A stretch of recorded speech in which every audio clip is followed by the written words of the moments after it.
Good morning, ladies and gents. Meron tayong ride. Sunday today.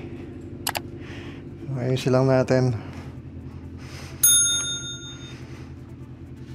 Samahan niyo ako, ladies and gents. Meron tayong ride ngayon.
Kamusta yung buong linggo nyo, ladies and gents?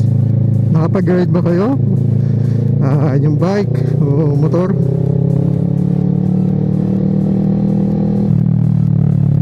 Ride safe kasi talaga madulas yung kalsada.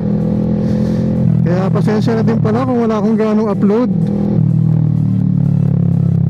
Kasi may plano kami. Sabay biglang kinaumagahan, ang lakas ng ulan. Titigil sandali, uulan ulit. Kaya medyo olats. Sunod lang tayo sa NCAP kahit maluwag yung kalsada. Una-una, ayoko mabahiran yung lisensya natin eh. Kakakuha lang kasi natin ng 10 years. Buti nakapasa tayo, no? Wala naman tayong violation this past few years sa mga motor o kaya sa sasakyan. Thank you Lord. Ayoko kasi mabahiran siya eh. Saka di ba pagka nahuli ka bumababa yun, magiging ano na lang, hindi ka mabibigyan ng 10 years na lisensya. Maganda kasi yung 10 years na lisensya kasi ano siya, iwas abala. Ang tagal, di ba? 10 taong ka magpapalit.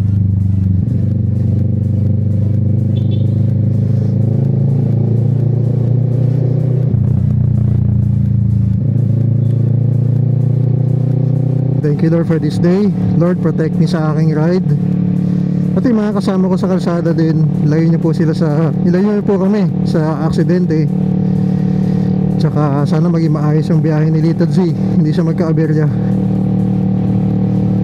May trusty old Little Z. Napapanood, bumisita tayo sa may Kawasaki Kirby Libis. Sumilipan tayo kahit wala tayong budget. Anong nangyari? Naglaway lang tayo doon. Kasi ang gaganda ng mga motor. Alam nyo, satisfied naman talaga ako dito kay C650. Okay na sa akin yung power. Pero kasi syempre mayroon pa tayong nahanap. At least ma-experience pa lang natin, no, in our lifetime yung mga higher displacement CC.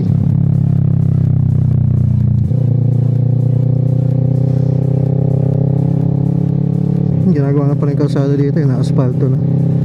Ito na lang yung natitira na na hindi pa asfaltado, which is good. Medyo ano lang sa akin, no, medyo orats lang talaga sa akin yung yung panahon kaya hindi tayo nakakapag-ride. Meron pa pala tayong 2 bars. Hindi muna tayo magpapagas, mamaya na pagbalik.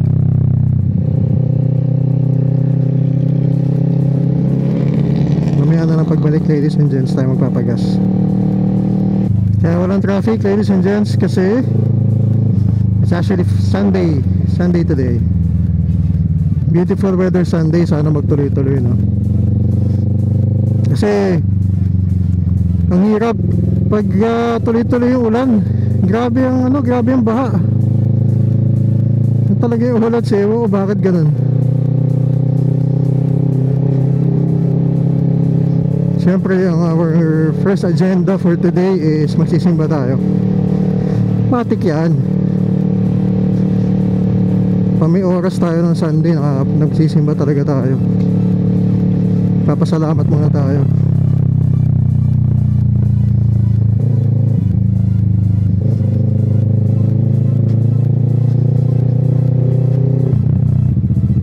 Lubak. Sana ayusin din nila dito. Lubak, oh.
Medyo sa totoo lang, hindi ako nakatulog doon. Nakita ko yung Z900 eh. Grabe yung Z900 SE na bago. Ang ganda, ladies and gents. Tsaka bilib din ako sa Kawasaki kasi yung presyo hindi naman ganun kalaki yung tinaas, pero ang dami na dagdag na features.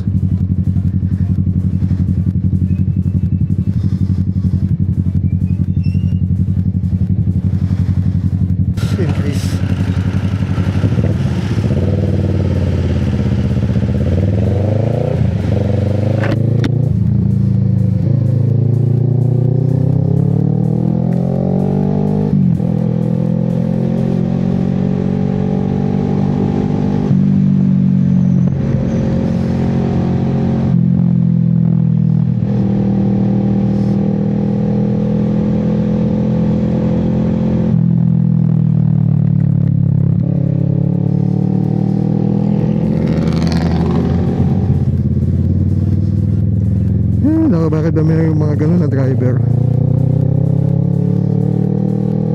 Ang klase talaga, no? Walang senyas-senyas.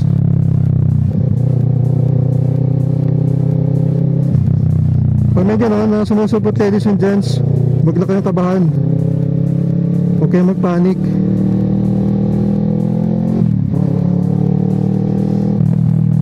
Steady lang kayo, steady lang yung sa brake. Huwag nyo biglang pipindutin yung brake. Doon kayo maka-aksidente.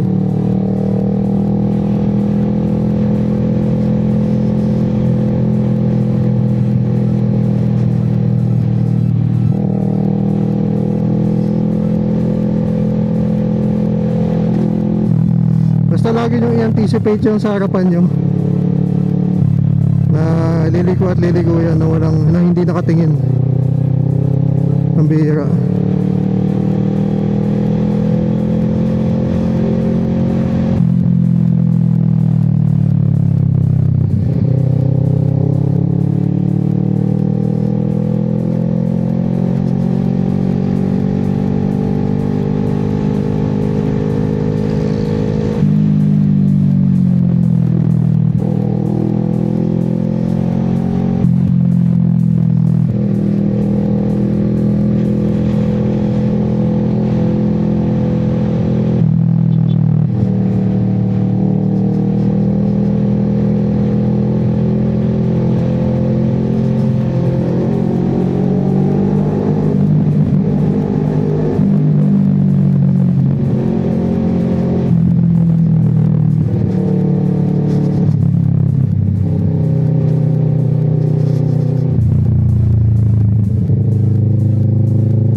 housing natin.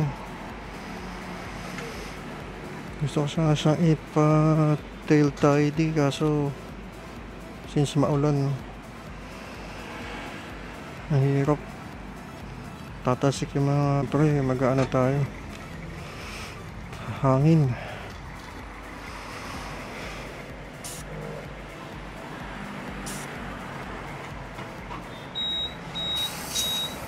The pressure natin sa dalawang gulong is 34 parehas.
Hanap muna tayo ng kape yan. Inaantok ako, ladies and gents.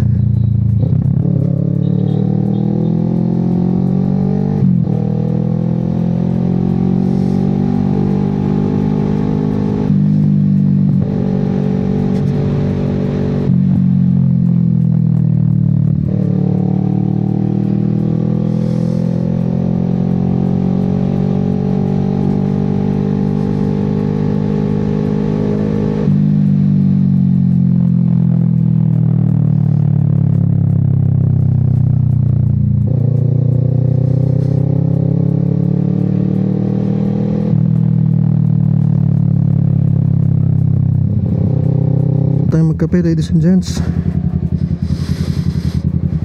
Pag-uusapan natin ngayon ang pag-ride ng motor at bike. Woo! Mawawala na naman. Pag-uusapan natin, ladies and gents, ano nga ba, bakit ba maraming sobrang addict mag-bike tsaka mag-motor? Una-una, ito, hindi naman ako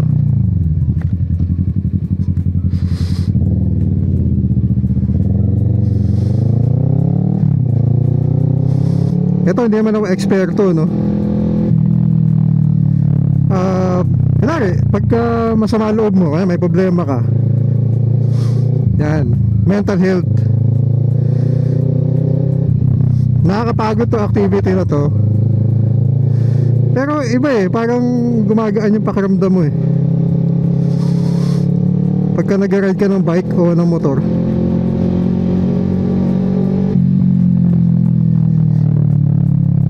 Kumbaga parang sa akin nagiging peaceful.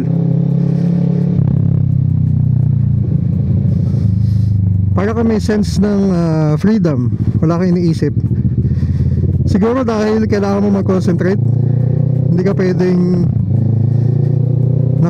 parang petiks lang pag nagmumotor. Kailangan lagi ka alert. So wala ka ibang iniisip kundi ride lang ng ride. At lalo na dito sa Pilipinas, lalo na dito sa atin, ang dami pasaway na driver.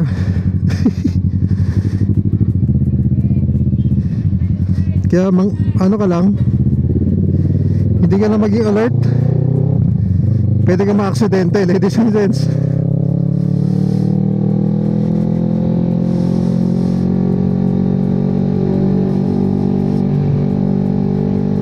Pangalawa, siyempre maganda sa kalusugan.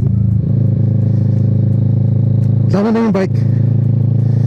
Parang maganda yung maganda yung pakiramdam mo ba pagkatapos. Kahit na mahirap yung pinagagawa mo, Sobrang nakakagaan pakiramdam.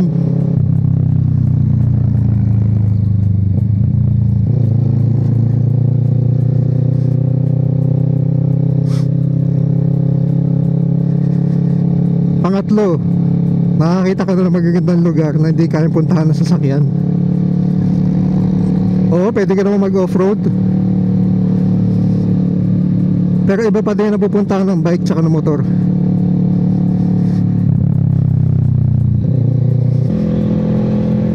Yan para sa akin ang benefits ng pagmumotor tsaka ng pagbabike. Cons naman, unang-una magastos. Yun talaga yung una eh. Siyempre hindi ka naman pwedeng gamit ang motor o kaya ng bike. Kailangan i-maintain mo yan. Maintenance yan, ladies and gents. Hindi naman pwedeng, alam mo yung tawag na siga. Hindi siga na mayabang ha, sigamit lang. Hindi ka nag-chain lube, hindi mo nilinisan yung bike mo,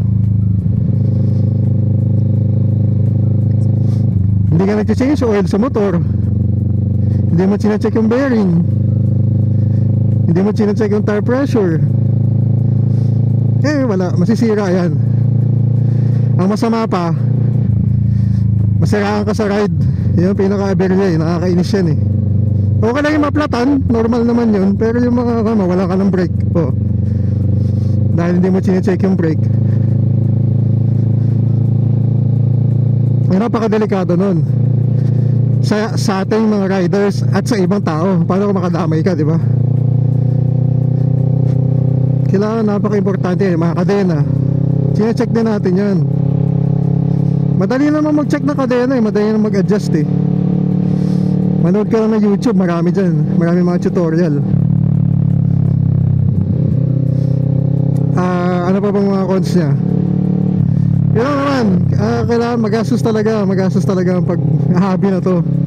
Kahit yung pagbabike, akala mo makakatipid ka sa pagbabike eh, pero lang ya, pagka nakakita ka ng magagandang pyesa, nako, hindi ka na makakatulog, magkakasakit ka. Magkaka-insomnia ka ng di oras. Pati sa motor, ganun din. Pag nakakita ka ng mga pyesa, lalo na yung mga brake system, yan ang cons para sa akin. Medyo lang talaga, magastos. Pero anything than that, yung sinasabi na ng delikado magmotor, delikado magbike, hindi, nasa rider talaga yon, nasa safety din. Hindi ka pwedeng tutulog-tulog kasi pag lalo na pag naka-bike, tsaka lalo na pag naka-motor, hindi ka pwedeng kailangan always alert ka. Tsaka reminder lang, ladies and gents, hindi naman tayo advocate ng pagiging kamote, pero at least pag nag-ride kayo, kahit malapit lang, mag-helmet naman.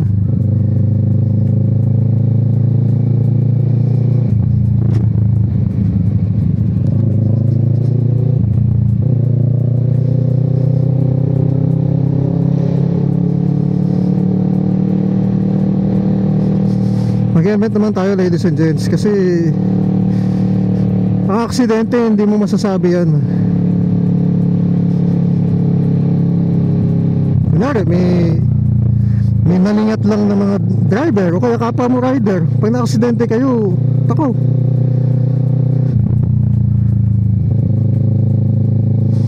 better to have all the protection. Ano pa bang benefits and cons ng pagbabike tsaka ng pagmamotor? Pang-apat pala na benefits, dagdag ko lang. Kahit hindi kayo magkakakilala, parang nagiging kayo madali kayo maging tropa pagka iisa lang hilig nyo. Kagaya ng pagbabike, marami ka nagiging kaibigan. Kagaya ng example, sina Toto Elvin, sina Uncle Rides, tsaka sina Kuya Mong. Ano ba kung saan ko nakilala yung mga yan? Sa trail mismo. Sabi ko, ayos to kasi ano mo yun, may kasama ka na mahilig din magmotor, parehas kayo ng hilig, so nagkakasundo kayo. Usapang motor lang, walang katoksikan.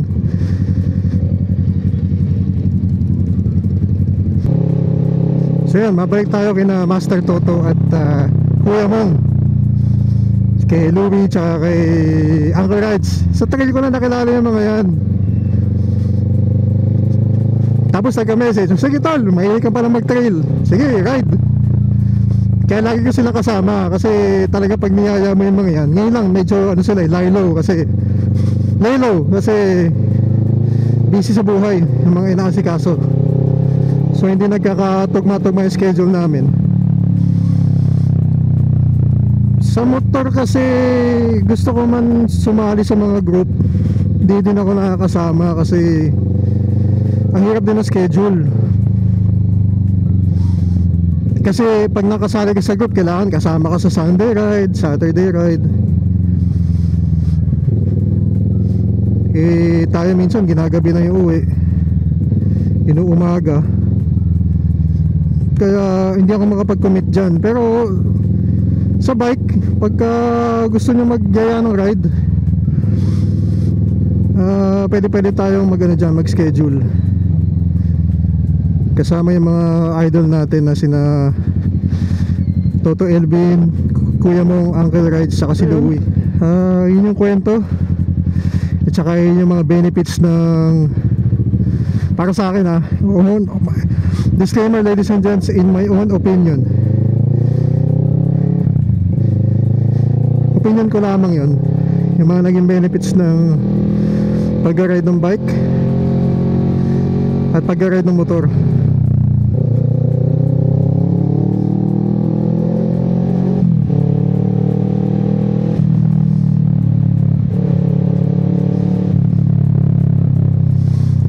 Shoutout Master Toto.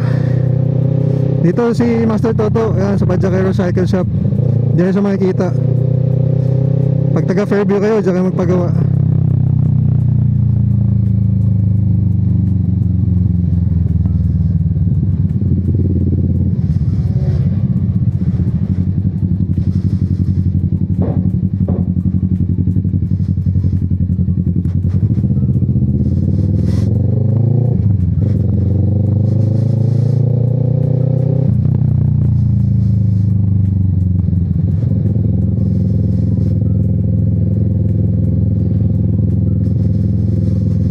So yun lang, dito ko natatapusin yung vlog. Sobrang iksi na naman. Kasi maabutan naman tayo ng ulan. Salamat sa pagsama, ladies and gents. Salamat sa lahat ng suporta. Shout out sa lahat na nagko-comment, sa lahat na nanonood. Sobrang na-appreciate ko yung pagsuporta nyo. Maraming salamat ulit. Thank you for all the support. Mag-comment lang kayo, mag-reply naman ako eh. Basta kung may tanong kayo sa motor o sa bike, kung alam ko sasagutin ko. Wala tayong problema dyan. Dito na lang ladies and gents. Ride safe and God bless ladies and gents. Ingat kayo sa biyahe palagi.